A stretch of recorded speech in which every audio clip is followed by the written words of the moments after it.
this supportive vision style jungler, and Xmithie really fills that role. I feel like he's being undervalued as far as the aggressive early ganks that he's pulling off. And people are kind of falling too much into that story of, oh yeah, Dardoch was the aggressive one and Xmithie's the passive one, and they traded him, and that, you know, the style works out better. Xmithie is actually, you know, he's been playing Lee Sin, he's been playing Elise, he's been ganking, getting his lanes going. Pobelter's been really successful working off of that. So I think that the early aggression is kind of something that people have been undervaluing a bit for that team. We'll see if that does come through. Obviously, Elise has been second most banned jungler of all. Zach pretty much perma-banned, and not going to change here. Yeah, not going to see any deviations from that standard path so far. Taliyah, Xayah, and Shen also all removed, so some of that global presence from Taliyah and Shen taken out, as well as the powerful lane potential from the Xayah. Yeah, I'm a little sad for Envy to see that, you know, Taliyah banned, because as I was talking about, I thought that was a good one for Pirean, but obviously Immortals have done their homework, and they're going to ban that away. First pick Galio has been extremely common. Could, you know, go in the mid lane as well. I really like that it's so flexible. Could go mid lane, technically could go support as well, as we've already seen that. So a little bit of flexibility still there in the opening round. Immortals made their first pick very quickly. Envy's going to respond with an equally fast first couple of picks, grabbing the Karma and the Varus for themselves. We might see a Caitlyn come out from Immortals side then, as Karma and Varus is still an extremely annoying lane to deal with. As far as the trends that we've been seeing, where people are, you know, trying to use more playmaking supports and that nature, but it looks like they're actually still going to go with it. Xayah, the first half has been locked in here for Immortals. Not going to go with the safer Caitlyn for the long range, but there is that Lee Sin for Xmithie, which has been, you know, pretty crucial for the early playmaking. Also, it's always a good takeaway from LirA, as we've seen, you know, LirA's highlight plays on that champion. LirA, an absolute monster on Lee Sin more often than not, but this game he's going to be playing the Nidalee. That's the final pickup for Team Envy in the first phase of this draft. Now we're into the second part of the bans, and the first thing Envy is going to do is mess up the lore for Immortals, ban Rakan away. He can't go bottom lane with Xayah, disable some of that playmaking ability. Yeah, that was one of the first things that people were hypothesizing when, you know, the talk of a duo champion release even came up. Was like, oh, you know, with the 2 sets of ban phases, you know, we've got 10 bans in the game now. Probably people will ban away the other half of that duo if they see the first. But it's not necessary. Obviously, Thresh and Bard, and like there's a lot of playmaking supports that can go with it. Still on the table. Bard is banned, though. We did have Bard banned first ban phase. So not him specifically, but I've actually... Different table. Bard is on the ban table. Different table. There's more than one table in the room, Kobe. Sometimes you got to have a few of them. But I was actually talking to Zyrene earlier, and he was telling me how Blitzcrank picks and bans are starting to be a thing. So maybe, yeah, I mean, outside of FlyQuest. We have seen a couple of Blitzcranks in other regions, but not showing up quite yet here. Olleh is definitely one of the more offensive, you know, playmaking-oriented supports that we have in the league. He's already got 2 of those Bard games to his name, but could very well just be him going back to that protection.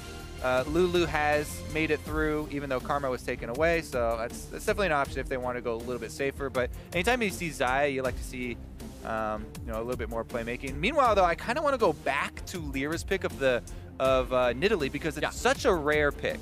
Right. And you see it a little bit like Cuz from Longju in Korea. Pretty famous for it, especially for solo queue and stuff like that. But Pirean's really the only guy in North America who's pulled out, and it's been like this hybrid, you know, Trinity Force melee style. Nidalee, Captain Flowers, by the way, right now has the biggest grin on his face due to the Blitzcrank. Holy crap, I called it! And so happy. You're a genius! We did it, Kobe! Playmaking definitely going to come through here for the bottom lane. We'll see how well they can do as far as lane phase does go, though, because it does require kill pressure. So maybe Xmithie's pick of the Lee Sin will want to threaten at least the bottom triangle of the map rather than go up there and help Galio. Galio's a pretty good farming tank. You can leave him by himself. Yeah. And it looks like right now the early game plan of Immortals will be Xmithie working around mid lane and bottom lane, kind of the bottom triangle. Whereas Team Envy have locked in that Jarvan IV Seraph from the top side to see if he can get some of those kills. You know, people do like the armor penetration and kill pressure that he can have on Galio. You know, I was talking to some people in the office the other day about the Jarvan pick and why that's popular, and one subject that came up is, against squishier targets, you can do so much damage that you burst them and just really scare them out of lane. Against tankier targets, you have armor shred, you can deal with them adequately, so he can just respond to pretty much anything that's thrown at him. Makes him pretty versatile. Oh yeah, what's he got for the range matchups? They're gonna... You have a big stick with a point on one end of it, and you poke him with it. Good answer. We'll see if he's gonna be able to poke Flame, as it's probably gonna be the Grasp of the Undying Jarvan, and some people initially, when the W shield was buffed, you know, were maxing that first, which seemed like a bit of a knee-jerk reaction. I still think that maxing Q is better, and you know, you can weave in some points in W early on, but we shall see here as far as how aggressive Seraph wants to go. And Jarvan does have some insane AD ratios on his abilities. Both the Dragon Strike and the Cataclysm just have this ridiculous scaling, so you've always got to be looking at that combo potential. Now, Olleh also on this Blitzcrank, he has a lot of good opportunities this game to pull some value targets. I mean, you don't have an exceptionally tanky jungler in the Nidalee. You can build tank, but it's not like it's a Gragas or something like that. You don't have a tanky enemy support. You've got a Karma, so plenty of good pull targets if he can land those. Yeah, Karma is definitely a speedy one. A little bit difficult sometimes to grab, but as you said, if you can land those, support's running Ignite pretty much permanently now, unless there's some really threatening assassin on the enemy team after the nerfs to exhaust. So kill pressure is up in the bottom lane, not just due to the supports that are being played, but also the summoner spells that have shifted more towards Ignites, and we're seeing the invades. These are nothing to get super excited about. The Raptor vision, though, is pretty much what we see almost every single game. It looks like Xmithie and Flame might actually want a little bit more than the ordinary ward. Yeah, the Raptor start has just become so much ingrained as the best way to start right now that keeping an eye on your opponents at that has just become pretty much the standard. Right? Yeah, and especially with Nidalee too, you want extra time because Nidalee still has the trap setup that you want to get done for her early clears.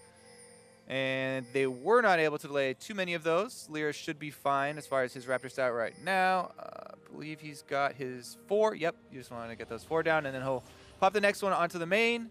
Raptor, looks like since he's up there, though, EnVy's bottom lane might look for a little bit of early harassment. There you go.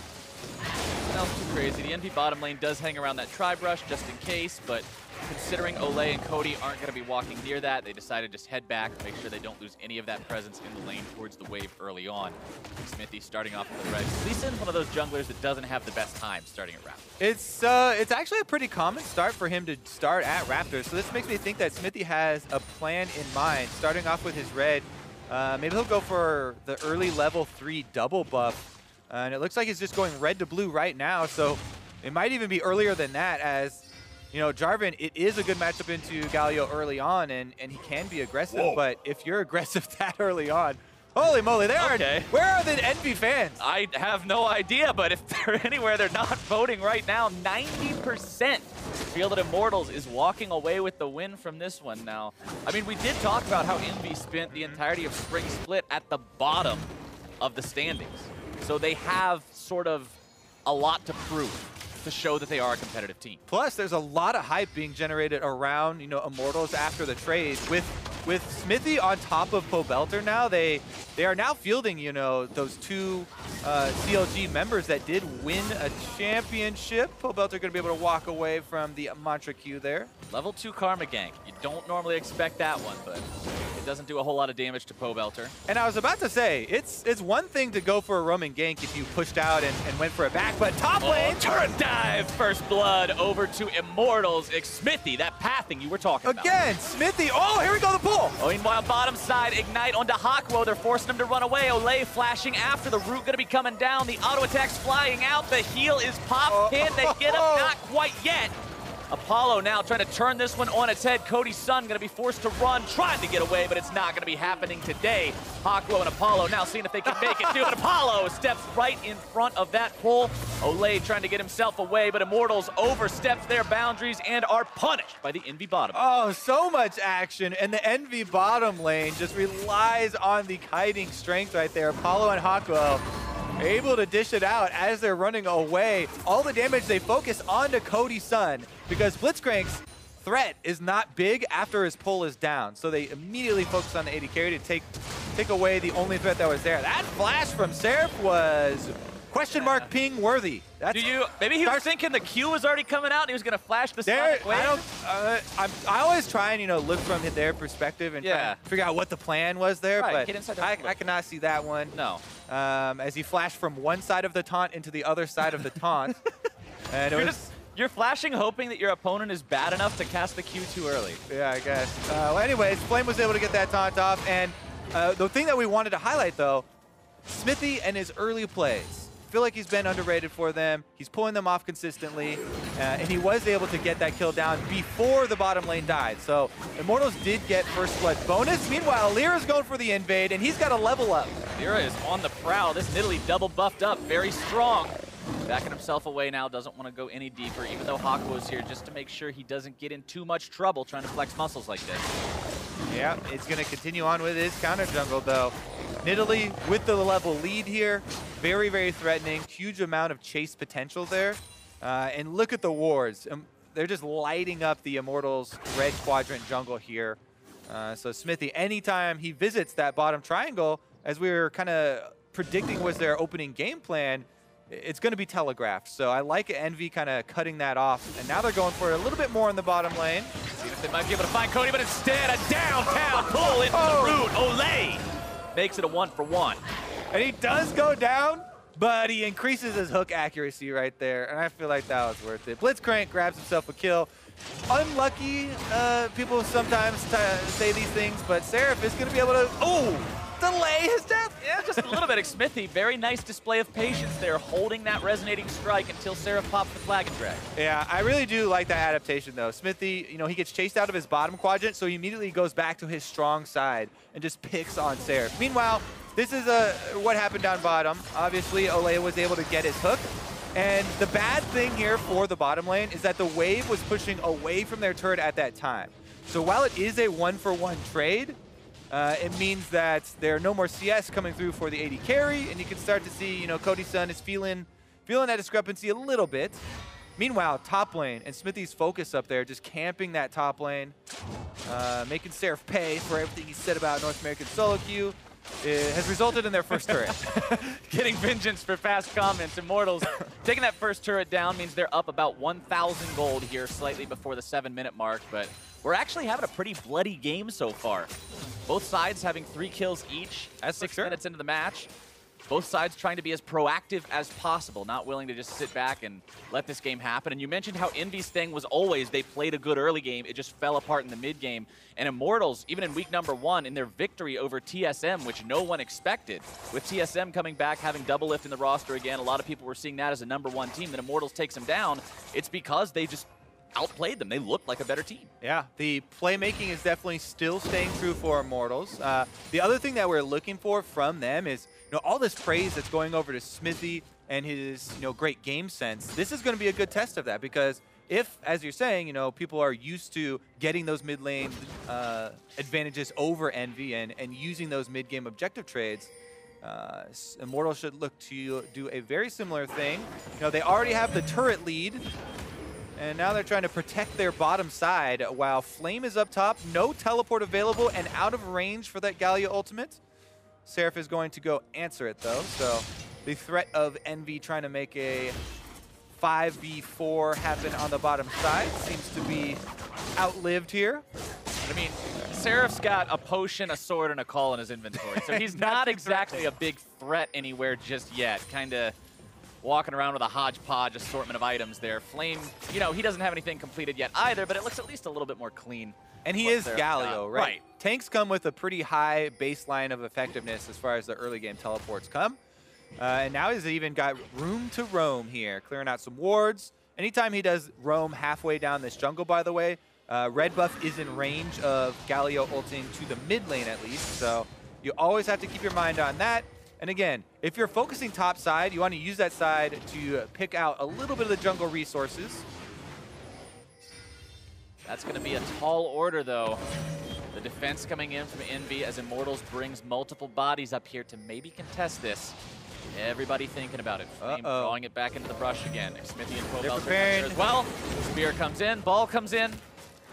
Nobody wanting to be the first to pull the trigger. Xmithie gonna be going in, makes the kick, and there comes Flame crashing down. Pirean gonna be taken low, the taunt out and down. Hakuho bursted through first, Shockwave only finds its way onto Flame now. We've got Olleh into the mix. LirA is done. It's a 2-for-1 so far. Pobelter with the flash over the wall as Xmithie is right back in there. Seraph looking to grab the stab, and he takes him out now. Can he get himself away? Olleh being chased down. It's Immortals who have to be careful. Seraph, limited mana, backing off. Ooh, and they get the 2-for-1 here. Even though the red buff does go down, Seraph gets a little bit of revenge for himself. And now he's even got some time to push out the wave. Take another look at this because, as he said, the extra man here was coming from Envy. Never mind, root landed. Oh! All right, see ya. Apollo makes a pincushion out of Pobelter, hitting him with the chains and the arrows and all sorts of damage. It'll be his first death of the game. Apollo's third kill, putting in work on this AD carry pick. Yeah, just kind of walked up slowly and hit him with the chains of corruption. He just walked at me menacingly, and I didn't know what to do. I had to get out of there, but by the time he tried, it was too late. Pobelter gets himself solo killed, and all that extra gold is going to help Apollo get to the point where he can potentially carry this game. Cody Sun forced back by Hakuho here in the bottom side. 73 to 87 farms, so along with that 3-kill advantage that he has, Apollo also farming better than his counterpart. Yeah, I mean, the pace of this game has been extremely quick, and it's turned back in Envy's favor because Immortals were actually a bit ahead of themselves, right? They had this advantage in top lane, but they went for the invade on the red quadrant without their support roaming up. Olleh was on the way to the top side when they were prepping that play, but because he wasn't there, Oh, yeah, he did flash. He did not walk at him mid. He walked slowly after he flashed. Right. So there was still walking slowly, but there was another important element in there as well. All right. Credit due to Apollo there. Yep, we got it. This guy has been one of the consistent North American LCS AD carries. Able to get himself a kill on Pobelter there. LirA still on the warpath. Wants to retake vision control here on the red quadrant and see if they can revisit their earlier strategy of taking down the bottom lane here. I love watching junglers like LirA that always want to be aggressive, always want to get into enemy territory, invade, control the space and the vision. Olleh now in some trouble. The shockwave gets him all the way out of there. See in about 15 seconds as Envy now with 4 men bottom side pushing onto this turret, looking to equalize that objective count. Well-planned little skirmish there from LirA and Pirean. Shockwave, he already had started casting it because there is that small delay during the leap. Able to get that knockback there as soon as he landed, and Olleh had no chance. Meanwhile, though, Immortals are still going to trade a decent amount of damage, if not the whole turret. Looks like Seraph might come around for a little bit of a sneak. He's got to be careful, though. Pirean manages to hold them off long enough to keep the turret in fair enough shape. A little bit below half HP as Hakuho and LirA also nearby in case this would have turned into anything a bit more sketchy. 2 kills on the mid laner for Envy, 3 kills on the AD carry, so a lot of the money right where they want it. You can see Blade of the Ruin King just now completed fully for Apollo. So that means he's going to have that much more threat in these fights. As Xmithie coming around from behind gets the kick onto Pirean into the follow-up. See you later. Spear over the wall does not connect. Seraph trying to jump in, finds a nice AoE Cataclysm. Xmithie taken low, taken down. Follow-up on the Seraph, not going to be there. Pobelter now having to escape, tosses out the orb. But he is cut down by LirA. LirA comes in to clean up here for Team Envy, and we're right back at it. Again, kills is being traded over. A little bit extra turret damage there on the exit, but now Cody Sun and Olleh are sitting on wards, so I doubt they'll be able to pull off the surprise. Lots of sweepers coming out on the side of Envy as well. 3 different ones. Here's a replay. Xmithie coming around from behind. All right, Xmithie coming in. A little bit of a alley-oop here from CLG, ex-CLG member to ex-CLG member. He was barely able to dodge that spear, but it doesn't matter because Seraph completes his teleport, gets in for that Jarvan burst that you were alluding to before, and LirA is able to land the second spear for his kill onto Pobelter. LirA now 2, 1, and 3 on that Nidalee. Like I was saying, the amount of sweepers on the side of Envy, wanting to make sure that they can clear out any Immortals vision and just take control of that game. You've only got 1 sweeper on the side of Immortals, and it's the baby one, not the level 9 one. And it's only on Olleh. Everybody else still rocking the warding totems, so. Meanwhile, objectives, still the neutral objectives there, at least. Rift Herald and the Mountain Drake have not taken part in this bloody early game that we've seen so far. pretty much everybody just looking for the kill advantages so far.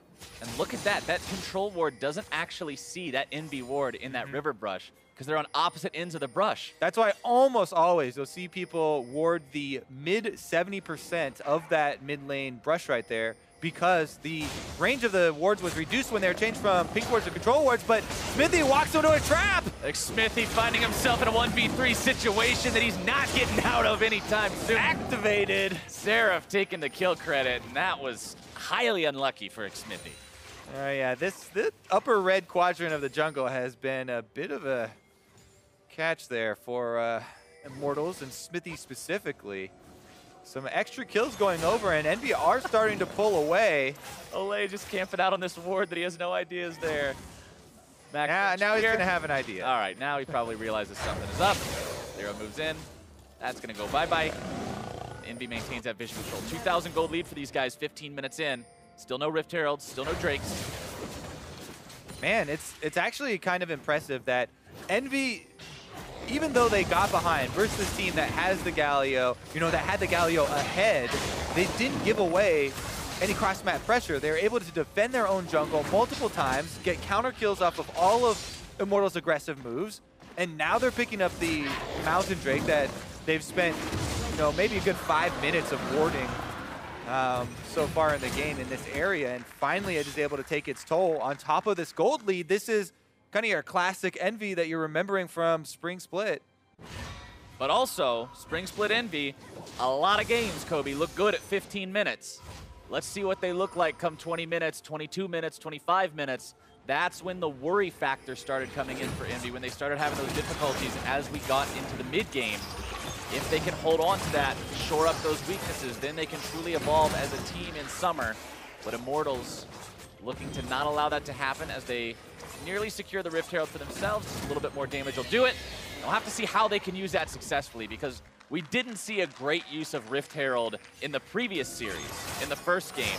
Yeah. Phoenix won, managed to get that against Cloud9, but that's all they got, and it just kind of summoned and died. It was pretty sad. So maybe Immortals can get a little bit more out of that. Yeah, I really like it when you can set up a gank right after you're able to get the Rift Herald.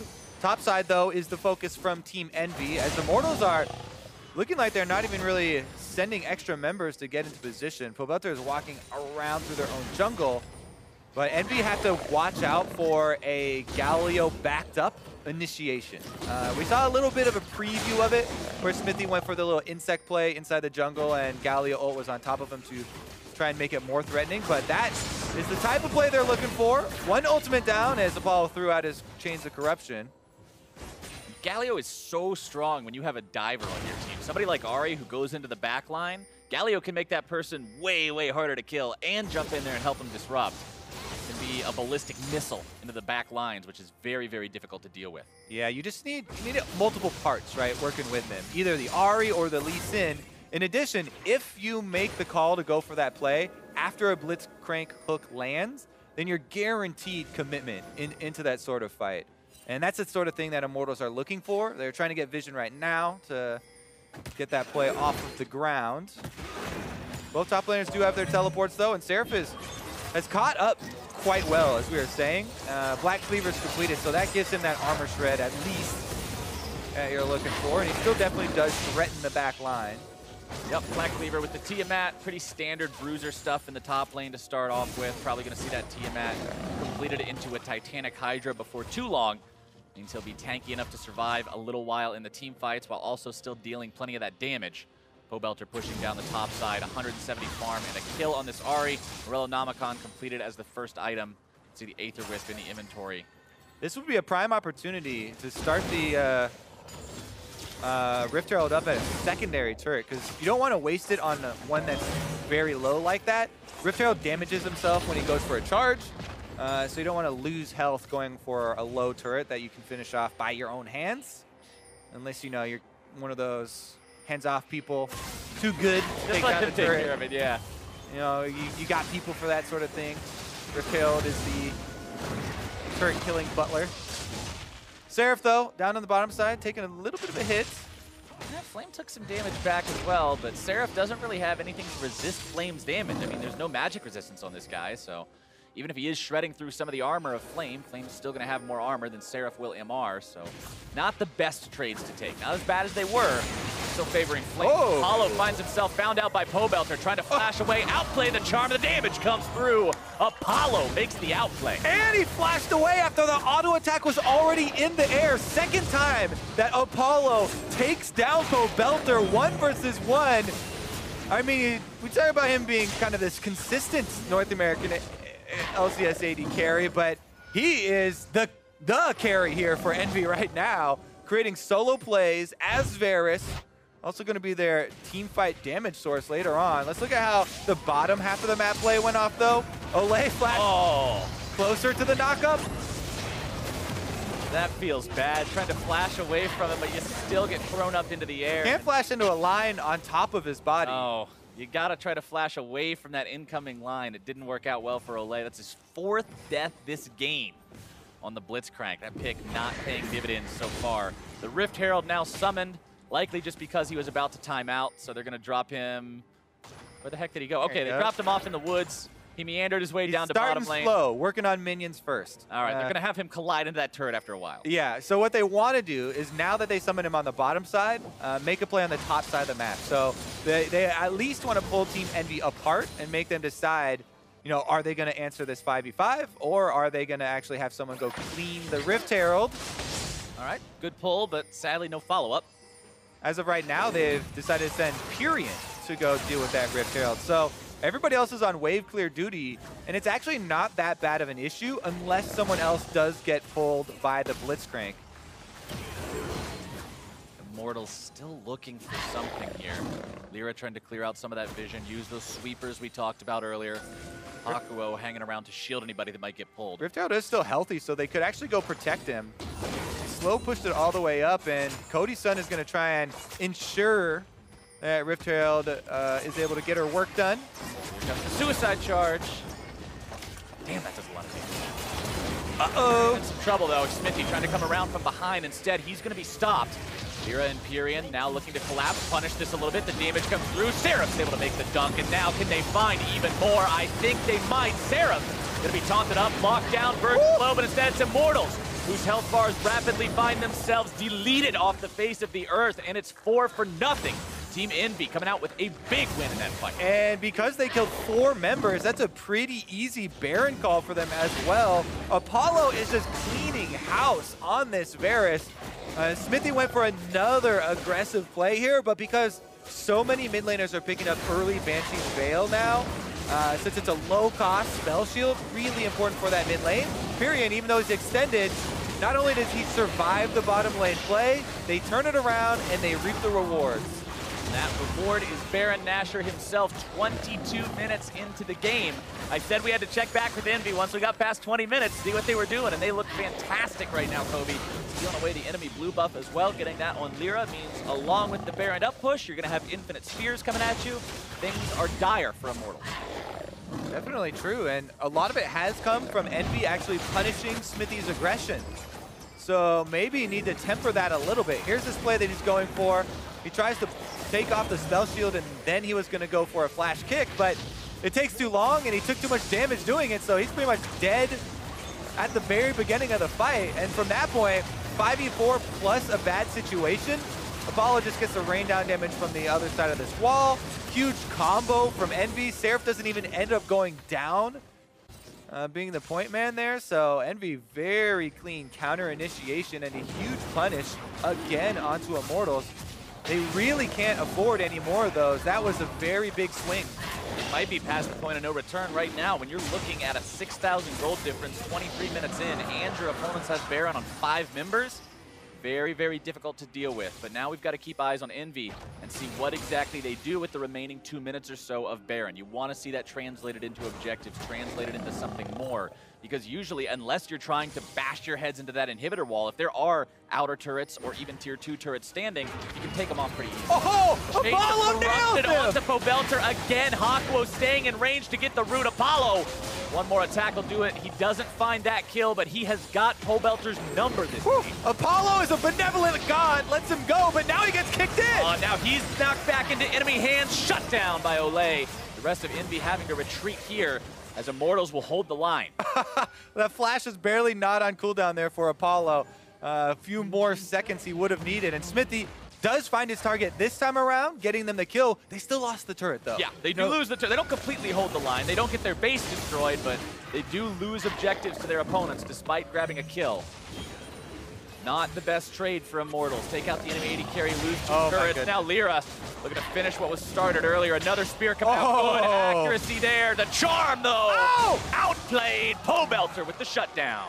This game has had a lot of those hilarious little interactions. Here we go again, though. Xmithie aggressive. Xmithie just does not have an off switch. The guy is always looking to go in. And Olleh finding yet another pull, weaves through the minions. That will shut down Hakuho, as now Seraph has to find a way out of this one. Looks like he will. Flag and drag over the wall gets him to safety. Whew, all right, take a little bit of breather there. And we still have a large amount of gold to go purchase some items with right now. So even though it's super hectic, that Baron power play actually still reaping rewards as another turret will go down.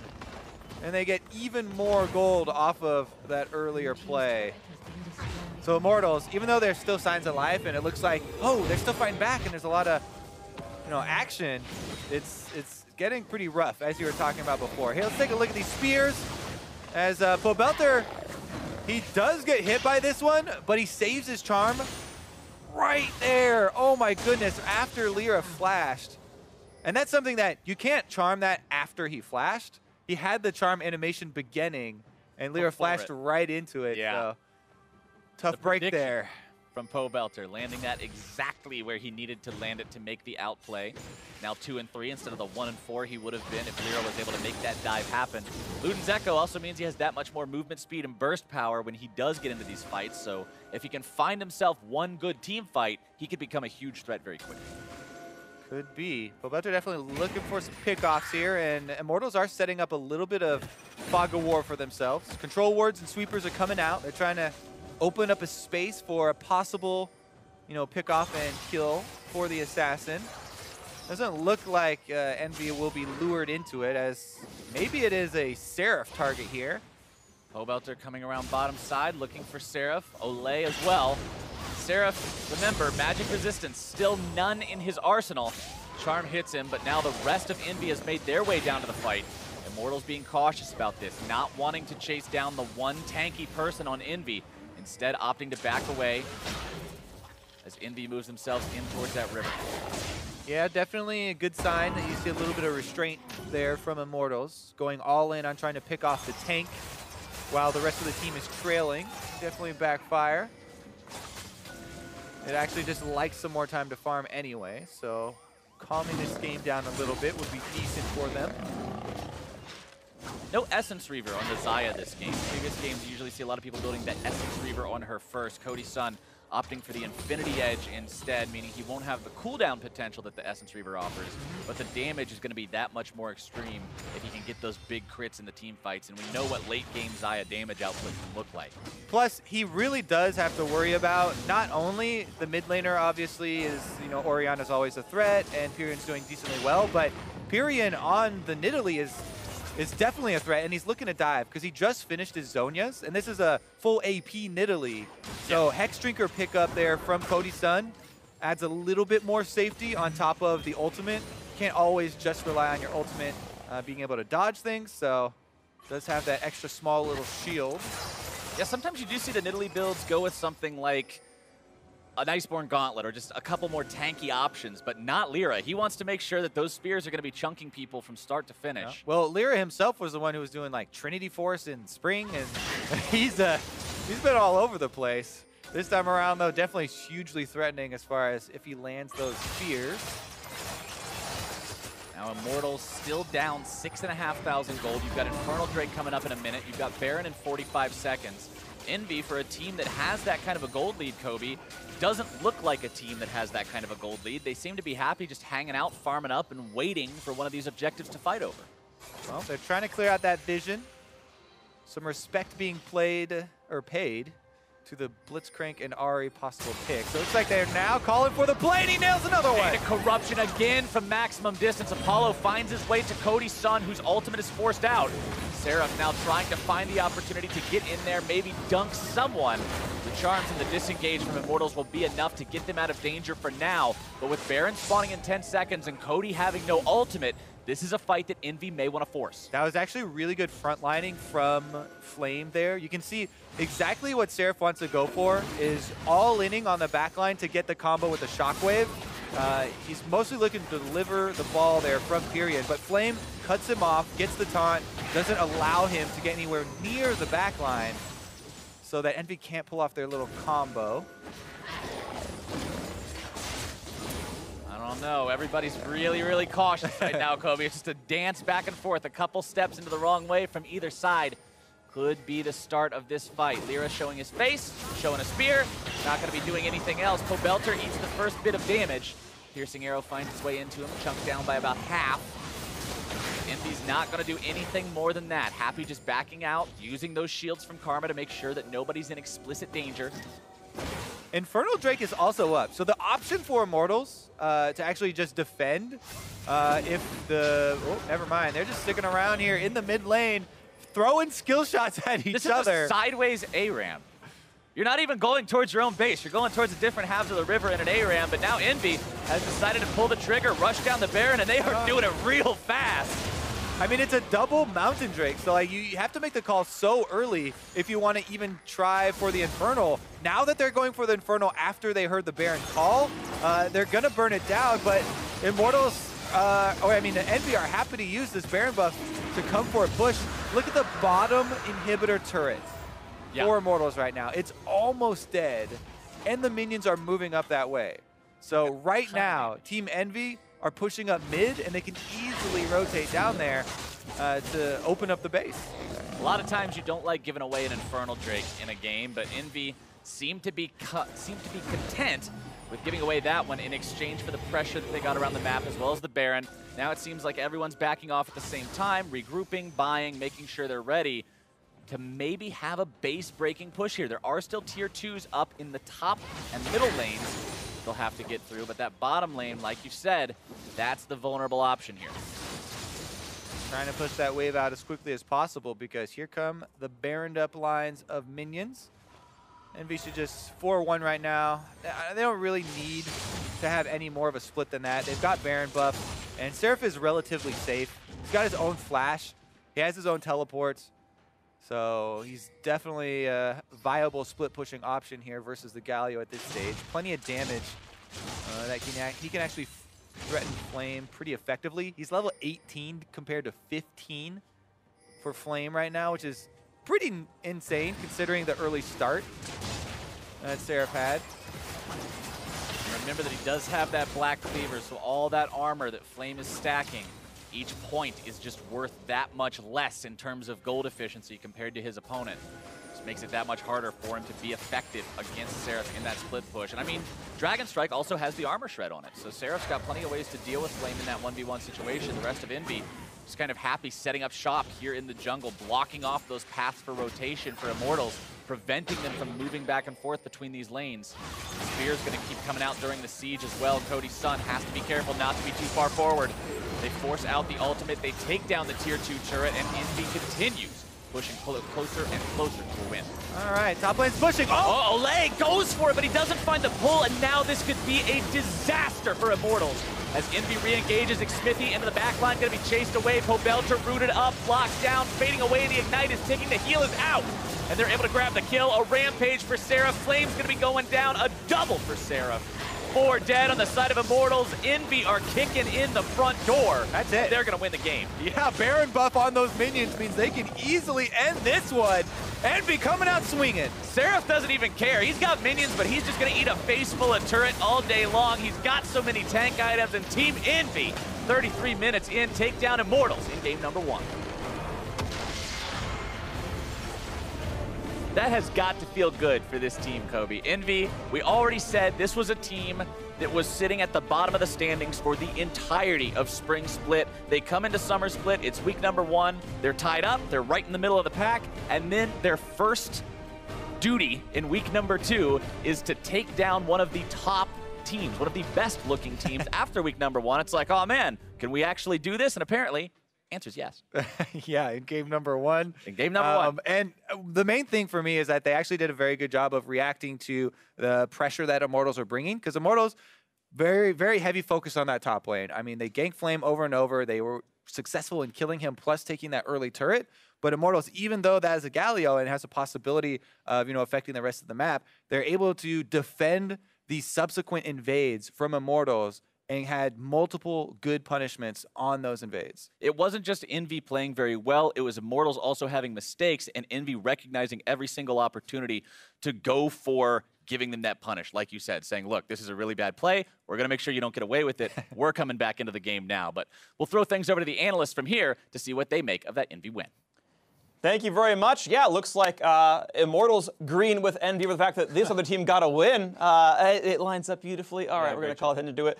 And I'm glad that you laughed and smiled and pretended to like what I said. It wasn't fake at all. Of course not. Yeah, so let's talk about this. Envy, honestly, I think coming in unexpected to win, but a convincing game, I'd say. Yeah, and I think you can say like Immortals might have gone like a little tricky with their draft. Obviously, anytime you take Blitzcrank, you are going a little substandard, though he is coming back in the meta a little bit. We've seen it in other regions with a lot of the mage supports. So the real quick then, is Blitzcrank good or not? Right? Like before you're like, oh, well, Korea's doing it, so it must be good. Like, in meta does not mean it's good or bad. We saw Ray play Jarvan forever, and now Everett caught him for everyone else. So is Blitzcrank good or bad? I think right now it's situationally good. Okay. I like the idea where you, even before they saw all the picks, they at least knew that there were immobile carries in both the mid and bot lane position. You know you're against the Karma, so you have a lot of people over the course of the game that you can potentially pick off. So I like the idea. Fits into the comp decently well. I think if you pick it in the right time, it's fine. Obviously, they lost the bot lane 2v2 really hard, and that kind of crushes Blitzcrank, because from behind, sure, he can keep trying to fish for hooks, but he loses all sort of potential pressure in the lane where when Blitzcrank from ahead can just press W and run at you and scare you off the wave. But if you're ahead against the Blitzcrank, you just pressure him when he tries to do that. As long as you don't pull turret aggro, then get stunned for 2 seconds, you pretty much can't lose the lane anymore. Which might have happened. Which, to be fair, might have happened. The Mythos could have come through. So we had eventually seen, we don't have a replay of it, but we had seen that the Envy double kill in the bot lane at level 2 certainly got them ahead. But we have some top lane pressure, though, that Xmithie was all over the map with. Yeah, it's unfortunate for Immortals that they lost their bot lane that hard, because while that was happening, Xmithie was putting in work on the top side. And during his time on CLG, he actually had really good initial paths and ganks, and a lot of people were attributing that to the coaching staff. But here you kind of see it was Xmithie, because he's able to continue that success on Immortals here, snowballing against the counter pick that Immortals took into, or excuse me, Envy took into the Galio. Right. And the thing is, when you do that, you have to kind of play around that counter pick a little bit. And LirA spent a lot of time on the bot side of the map where he was leaving Seraph out to dry a little bit. And that was going to get really scary if things didn't start swinging back their way. There was that skirmish with the red buff that they were able to use to stabilize. And then the bot lane from Envy starts getting out of laning phase and affecting the rest of the map. Yeah, I mean, we saw several solo kills from Apollo against Pobelter. Because of his lead, he was actually equal level for the one-on-ones, which is incredibly atypical for a bot lane, but obviously did happen here. It is funny, just Apollo as a player, even back when he was with Fusion, the guy was always a big Varus player, and even though Varus is no longer the mandatory pick, it's still so much that he wants to play this champion, and I like that kind of right now you have your options. The Xayahs are out there, the Twitches are out there, the Lucians are out there, and he's like, I still like what Varus provides. He does well in it. I think it's cool to see that he has his own style. And no longer building the Blade of the Rune King tier, which drove many analysts crazy. Obviously going for the more standard build that has become the meta, which you and I were talking is a little surprising, because you think this champion with a really annoying Q harass would be maxing that and building a lot of AD. He actually maxed Q last and has a lot of attack speed, because he can duel and 1v1 people extremely strong when he's that far ahead. Yeah, it was like the EU style from back in the spring split, like in week 1, where you go Ruin King attack speed, and this guy actually did double energize items. I don't know, it's a minor point. We'll get off of Apollo for now. The fight that we really want to talk about with Envy was actually the 4-0 in their own jungle, where this really kind of broke it open for them. And this is one of the things that we're talking about with the new Banshees build. You heard Kobe talking about you have to break it first, and the fact that it takes that extra time gives Pirean the ability to get out and then the teleport to come through. They find and turn onto Xmithie. Immortals comp, you get to see some of the strengths here, able to get some good AoE damage down and potentially turn this fight around, but LirA's going to show up and help put an end to that with the help of Apollo. Going to clean this fight up, as they were already relatively far ahead at this point in the game. A little bit of a desperation play there. Doesn't work out. Obviously, Envy goes up to Baron after that point and really seals the game. You can see the really sharp for the first sharp red spike in that graph is that team fight right there, where it was only a couple thousand apart, and then yeah, they really broke the game down at that point. It's a nice even damage graph for Apollo at 13k. He obviously did very well for himself. Pobelter, we've been talking about him going and doing better despite his solo deaths. A lot of damage for him as well. He's still been contributing, but again, their bot lane got snowballed on Immortals. Rarely actually been losing bot lane now, but that was definitely a bad one for Cody Sun. And that's kind of the case. Is Immortals played decently well. They obviously wanted to play around that top side, and their comp had a lot of things that made sense. The Galio can follow up on either the AHri or the Lee Sin's initiation to get involved in team fights. It just was the case where they over-aggressed in that bot lane 2v2. As soon as you hit the initial, hook knock-up and the guy flashes away and you have to chase down for 10 seconds against a Karma, you're probably going to lose that situation. Right, she's got shorter cooldowns than you. You're going to lose the extended trade in that one. So mistakes made, but either way, EnVy capitalized on it. We gave Player of the Game honors to Apollo for this one. His damage output was certainly very high. There he is on your screen.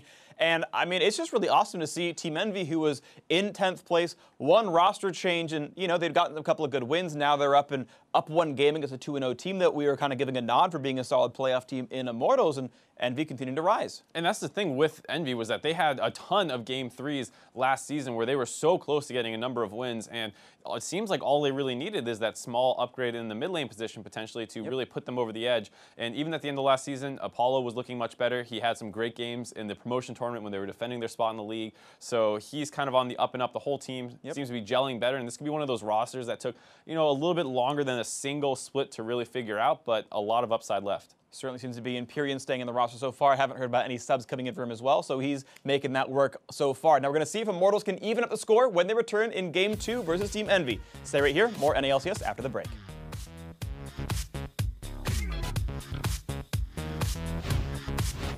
All right, top lane's pushing. Oh, Olleh goes for it, but he doesn't find the pull, and now this could be a disaster for Immortals. As EnVy re-engages, Xmithie into the back line, going to be chased away. Pobelter rooted up, blocked down, fading away. The Ignite is taking, the heal is out. And they're able to grab the kill. A rampage for Seraph. Flame's going to be going down, a double for Seraph. 4 dead on the side of Immortals. EnVy are kicking in the front door. That's it. They're going to win the game.